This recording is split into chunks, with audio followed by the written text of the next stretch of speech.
the passage from John and the passage from 2 Samuel. Because if you figure it out, you need to let me know. They're both up on the lectionary text for this week. I'm sure that there's something in there that we should gather from them, but I'm not real sure.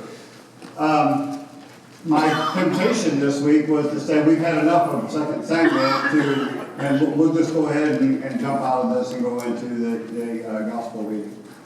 But I think that what we're going to do, just so that for planning purposes, so that you know what I'm going to be doing, we're going to do the crime and punishment, okay? So this week is the crime, next week is the punishment, and the 3 weeks after that, we're going to jump into Reuben Job's book, 3 Simple Rules, which has to do with the rules that of our faith, of which our general rules are written of, which is to do no harm, do good, stay in love with God.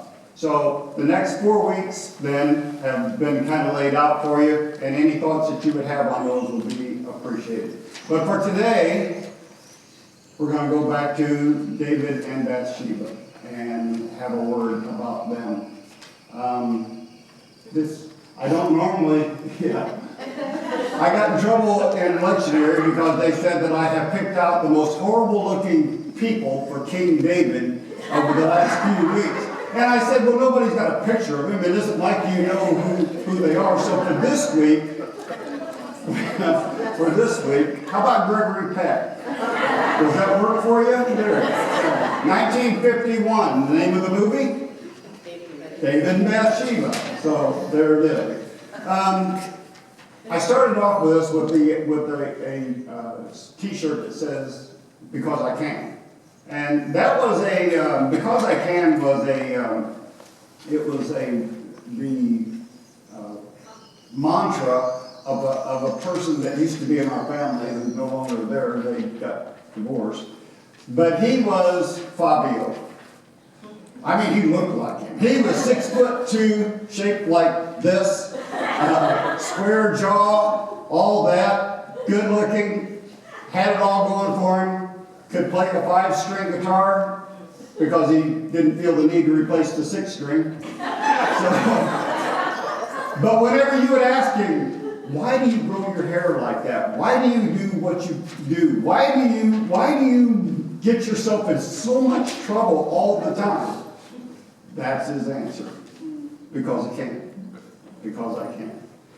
As we look at David today and look at every aspect of what's going on in there, David is probably pretty much saying the same thing as we move along.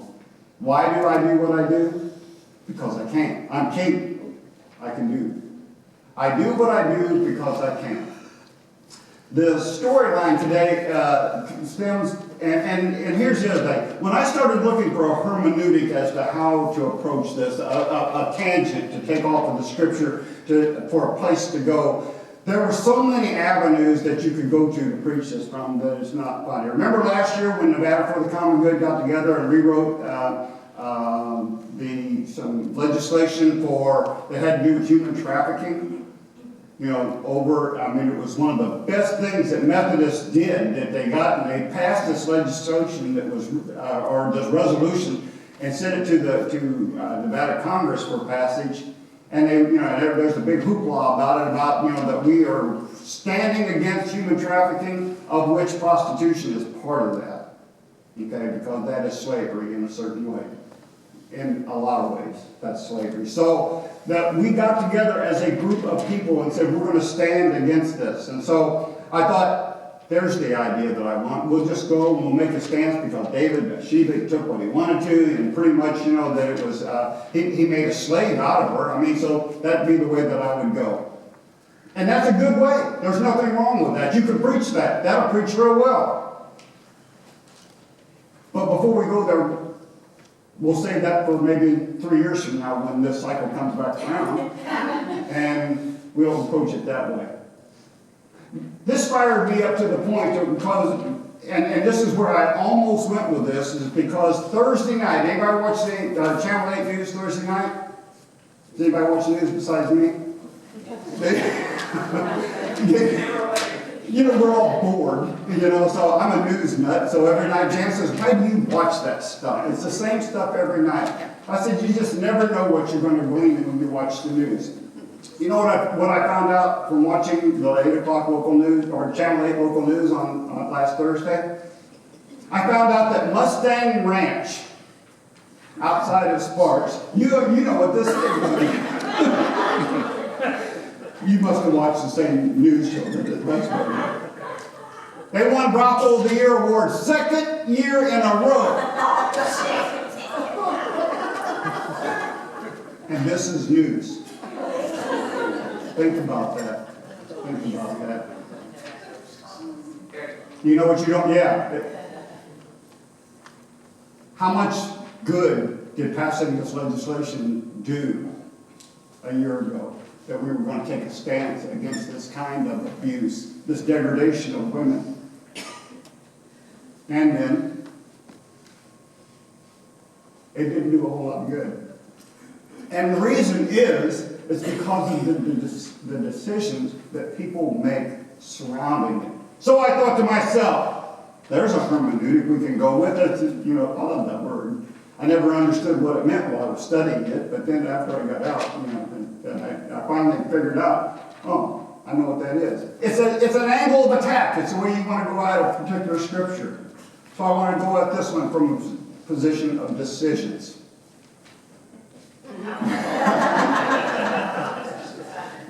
Decisions. The choices that we make, and how do we make them? And how do we make sure that we make good decisions along the way? The story this morning is about David and the decisions that he makes. You know what's wrong with David in this part of the story? David hit midlife. David hit midlife and he's bored. How can you tell he's bored? Because they're fighting all around him, doing exactly what he was geared to do. This is what he does, and what's he do? In the spring of the year, when everybody goes out to war, David said, go ahead. Not me this year. I'm not going. He can't be thrilled as much as what he used to be. Or maybe he was just protecting his kingship. Maybe he figured that he was he was much too valuable to do that. For whatever reason, David makes a decision, first of all, in the spring of the year when men go out to war, I'm staying here. You go. And this chest, the Ark of the Covenant, where's it at? Where did Uriah tell him that it was? It's back in the tent, back with the soldiers, back in the field. David let it go. All that effort to get it to Jerusalem, and now it seems to be that we need to take it with us when we go into battle. David's having problems. David's having problems with identity. He's having problems making good decisions. And so David finds himself, you know the story, he goes up on the rooftop and he spies Bathsheba. You heard the story read to us. And he sends for. Think of the decisions that he made along the way. First of all, to go up on a rooftop. Second of all, that once he sees, you ever had this problem? You see something that probably your eyes shouldn't look at, and you got a decision to make. You're going to continue to look at it, nobody's watching, or are you going to turn away and do what you should do? But we don't have to worry about what David did because he tells us what he did. He inquired about her. What he liked, he liked what he saw. So he inquires about her, and we know the rest of the story. He sends for her, she comes. She, that's another part of the story. Who is she? Bathsheba. What does she say the whole time during this encounter? What does the Bible tell us that she said? See, she has really no voice except 3 words. I am pregnant. And that's all the wife of Uriah has to say. Because once they tell us at the beginning who she is, she's never referred to by name again. Even Matthew, who records the genealogies, Matthew 1, Solomon, son of David, and given to him by the wife of Uriah. Even Matthew doesn't give her a name. The story is interesting, most of all, because we start thinking about how David made such poor decisions. And we can see that that would never happen to us, right? we don't make bad decisions, do we? Kind of interesting when we start thinking about the Bible telling us it's so refreshing that the people who wrote this told us so much about David. God's anointed. God's anointed. God's choice. How weak he is. How weak he is. And so that whenever we think about failures and who, and some of the worst failures that we've ever seen, the writers of the Bible don't spare us. They give us this example of what happens when we stop thinking about God, when we start thinking about our personal pleasures and that which satisfies us. We know so much more about the way that that humans make decisions now than what biblical writers ever knew about. But it's kind of funny that they almost lead us right to the same conclusions that researchers 3 and 4 years ago have brought us to right now. We're so proud of ourselves that we know that decision-making processes is not just as simple as we think about something that we want, we decide is it good or is it bad, we make the decision. Most of the things that you decide upon have already been decided for you. Your brain's already thought about it and decided what you're going to do before you are actually aware of it, that this is what I'm going to do. Is that even possible? It is. It is possible. Because there are things that influence our behavior that tell us or make us predictable as to what we're going to do in the future. And we know how this works. If you lost every time that you went to the casino, every time, what would be your interest in going back there? No, you're going to go back because there's an endorphin waiting for you at the end. That occasionally they're going to let you win something, which is going to, that pleasure at the end is worth all the pain along the way. Tell me I'm wrong. Yeah, that's the way we're wired.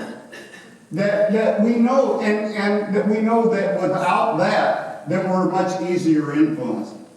People are willing to put up with a whole lot of discomfort for a little bit of kick at the end than they are for a short discomfort with no kick. Did you know that?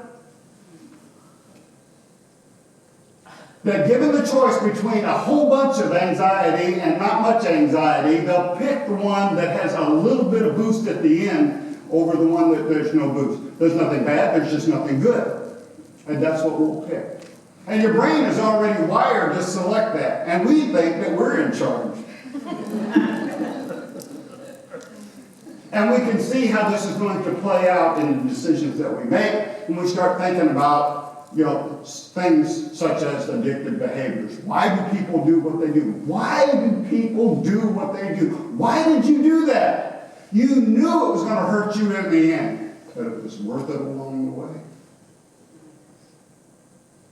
And we don't understand it. There's a thing that the latest research on why we make the decisions that we do say that there is a value judgment that happens to everything that goes on, and most of the value judgment is based on previous experience, and your brain has already taken that into consideration. You think you've got a smartphone that can think for you, your brain is 3 times as fast as that and more powerful. That it has already guessed what you're going to do.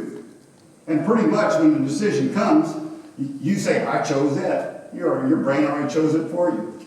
Value-based. It's based upon value. It's based upon that which is good or bad. When you go to the grocery store, you've got a list of stuff that you want. I want a bag of lettuce. That's all I want, right? Until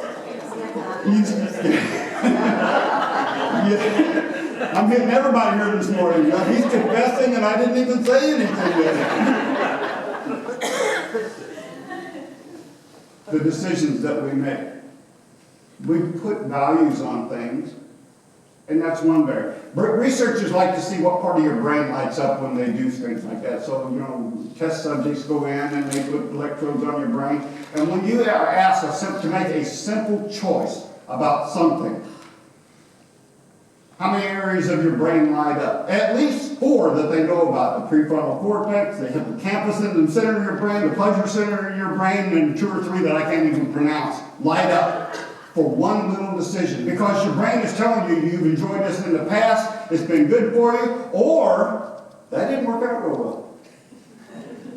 You might want to reconsider that. And the brain's already told you don't do that. But then there's this other aspect that comes into play. We got the value-based decision-making ability, and the other one, cognitive control. Cognitive control. This is the higher portion of your brain that you use, that David didn't. David could, because he can't. And when that presented himself, he couldn't look away. And he was in a position where he was able to do everything that he wanted, and he knew, he's not stupid, that this is going to give him great pleasure for about this much time. And the writer wants us to know several things about this. What she was doing along the way. Hold that thought right there for just a second. Don't leave that one up. The writer wants us to know that David chose not just to have Bathsheba, but then later on this idea has moved into this whole scheme now that he has to come up with because he doesn't want anybody else to find out. And so he sends for Uriah and generates this whole thing. Go down to your house. Go have sex with your wife. And when that doesn't work out, when the guy does the right thing, the writer, God, wants us to know that yes, even though that there are some that make poor decisions, there's others that are willing to stand in the way, do the right thing, that usually thwart those that are making wrong decisions. That would be you, as we help people along the way.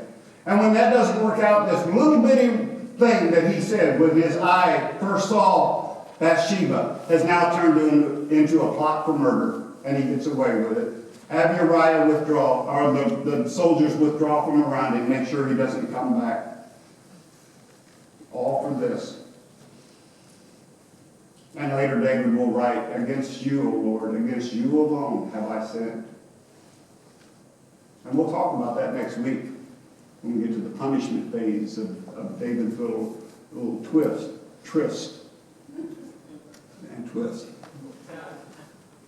Yeah, that's the last one. Go back to the one before that. Yeah, this is a scene from a movie, and you get points if you know what this is. Robert Redford, yes.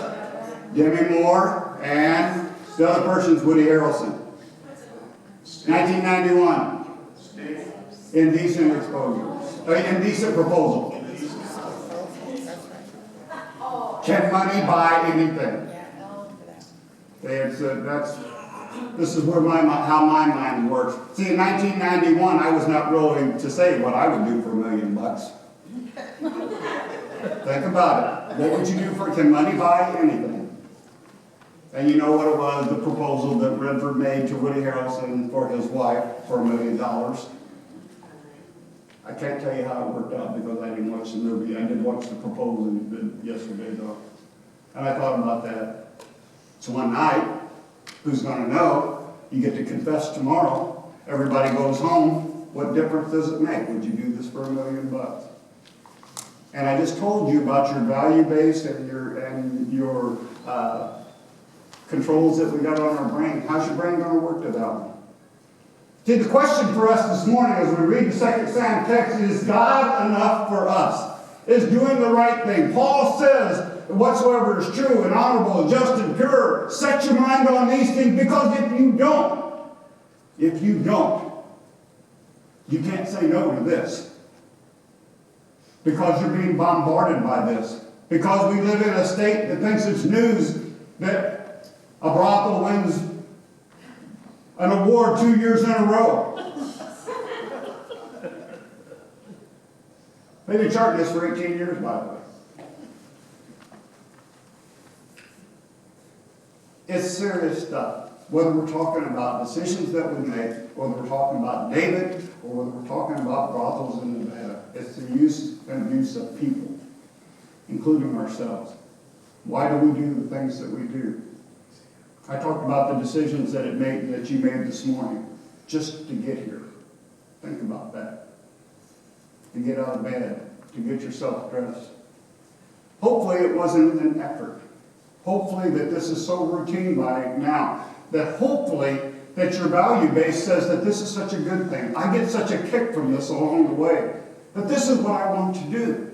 And your cognitive control makes the decision for you long before you even have to think about it. Hopefully that's where we're at. Hopefully that's where we can get other people to be. That this is a place that we want to come to because it's good for us.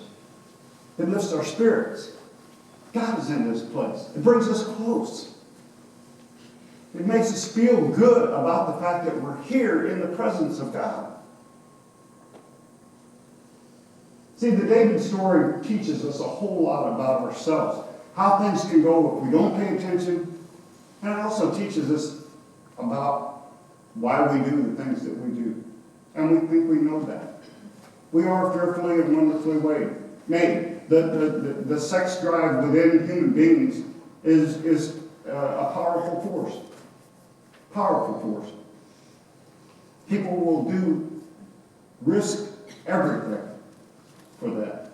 Think of Bill Clinton, Kobe Bryant, Tiger Woods, Prince Charles, John Kennedy, and a host of other people that, and I haven't even listed the pastors that are involved in that, Jimmy Swaggart, some of the others. How easy it is because their cognitive ability, their cognitive control can't get past their value judgment. We know that it's good, but it's only good in the right context. We're fearfully and wonderfully made, but we're made to serve God. Paul knew the struggle. Paul knew what it would be. Wretched man that I am. That which I don't want to do, I do. And that what I want to do, I can't bring myself to do it. Because he knows that there's nothing good inherently within us outside of thinking about things that are inherently good. And when we start focusing on God, if we start making God our priority, as if that's the center of all of our decisions that we make about ourselves, about our relationships with others, and about our relationship with Christ, then all of a sudden things start to make more sense, and stuff we do that is basically crap, for lack of a better word, stuff that we do that is of no earthly use to us, that we find ourselves engaged with, we don't need to be doing that. We don't need it. David didn't need what he needed. He had several wives. He had 9 of them at that time and a bunch of passel kids. He certainly didn't need somebody else's wife. Think of the things that we do out of the thoughts that we have to have it because we need it. And then think again. Let God speak to you this morning about that which we do and the decisions that we make. Thanks be to God.